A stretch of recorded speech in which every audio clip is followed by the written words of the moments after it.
Welcome back, everyone. We're always trying to learn from the past, right? And what better way than looking at some really old texts? Yeah, exactly. Some writings just keep popping up through history. That's what we're doing today. We're going on a deep dive into one of those foundational texts. Right. And it's a pretty fascinating one, too. Yeah. Psalm 21 from the New Living Translation. Psalm 21. All right, so set the stage for us. What's the context here? Well, this psalm is attributed to King David. And it was meant for, well, think of it like the head musician back then. Okay, the choir director, right? Yeah, exactly. So right away, you can see there's this musical element. Yeah, and it's like a performance for an audience almost. Yeah. Definitely communal. Exactly. So what are we hoping to get out of this deep dive today?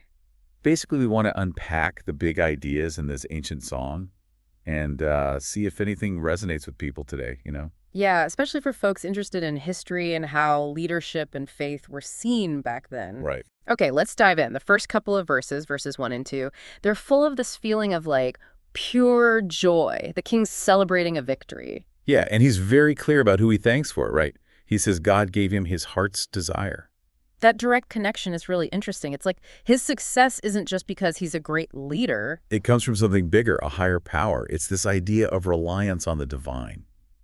Okay, so then in verses 3 and 6, things get pretty vivid. We get this imagery, a welcome with success and prosperity. And a crown of finest gold, too. Plus, this promise of eternal blessings and the joy of your presence. It's painting this picture of a ruler who is, like, seriously favored.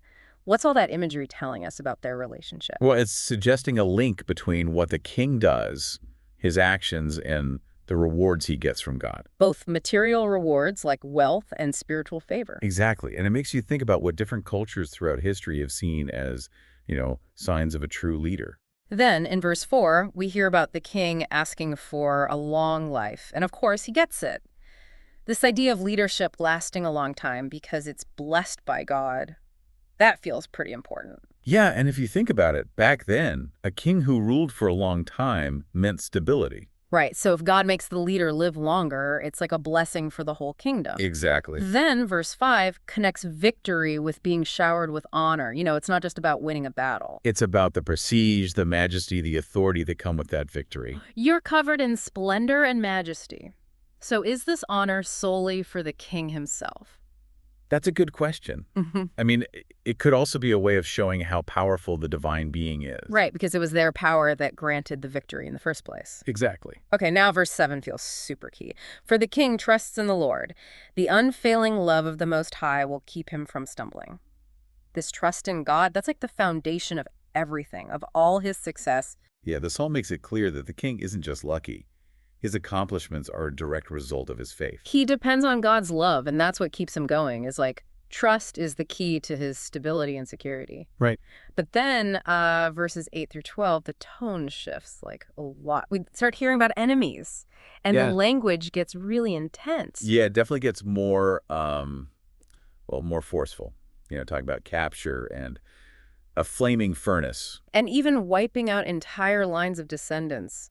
Pretty intense. It is, but what's interesting is the same power that blesses the king is also used against those who challenge him. It's this worldview where God controls everything, even justice or maybe just the consequences for your enemies. Yeah, it's pretty powerful. But even with all those threats, verse 11 makes sure we know that their evil schemes will never succeed. Again, highlighting that God's got your back if you're a faithful leader. Which takes us to the last big idea in the Psalm, verse 13, this call for the Lord to rise up and show his power. And then, of course, we go back to that celebration with music and singing, acknowledging God's might. Exactly. We've come full circle. So in Psalm 21, we've seen these really strong recurring themes. You've got this idea that you need to rely on a higher power, on God, for victory, and even for just basic prosperity. And if you trust in God, well, you get rewarded for it. Big time. But if you're against the king, well, the consequences are pretty clear, pretty severe. And all of this happens within this context of, communal worship. Right. And it makes you wonder, what ideas about authority and trust from back then still resonate with us today? Regardless of your personal beliefs, do these ancient texts still have something to teach us about power and leadership? Do they make us question our own understanding of how power works and how it's maintained? That's something to think about. Thanks for listening, everyone. Thanks for joining us.